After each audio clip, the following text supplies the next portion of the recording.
नमस्कार, मैं हूं अदिति और आप देख रहे हैं एक्सप्रेस न्यूज भारत।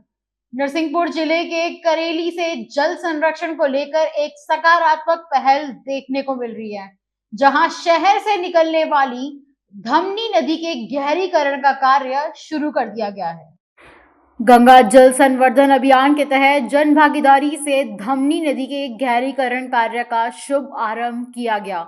यह नदी ग्राम भिंडावर से मिलकर करेली शहर से होते हुए ग्राम रेवान नगर में नर्मदा नदी से मिलती है। नदी के गहरीकरण और पुनर्जीवन से क्षेत्र के किसानों को सिंचाई के लिए पर्याप्त जल उपलब्ध होगा। साथ ही करेली शहर में लगातार गिरते जल स्तर की समस्या से भी राहत मिलने की उम्मीद है।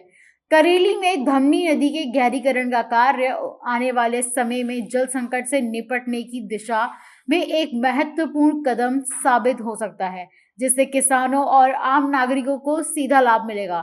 जल संरक्षण को लेकर इस तरह की पहल न केवल पर्यावरण संरक्षण बल्कि भविष्य की जल सुरक्षा के लिए भी बेहद आवश्यक है।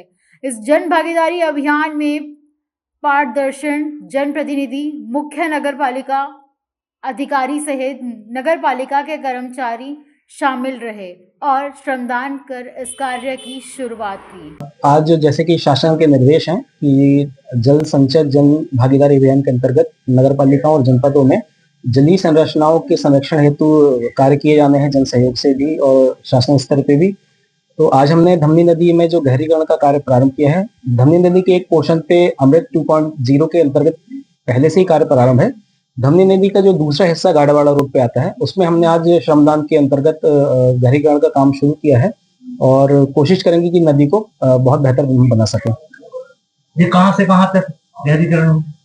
जो नगरीय क्षेत्र जो हमारा आता है, जो बस्ती वाला पोर्शन गाड़ावाड़ा रोड है, उसके हमने जो हमारा हाईवे है, रोड जो बनी है, उसके दोनों तरफ हम गहरीकरण कर रहे हैं। इसके अलावा बूढ़ा महादेव मंदिर वाला पोर्शन है, वहां पे भी नदी का गहरीकरण का कार्य किया जाना है।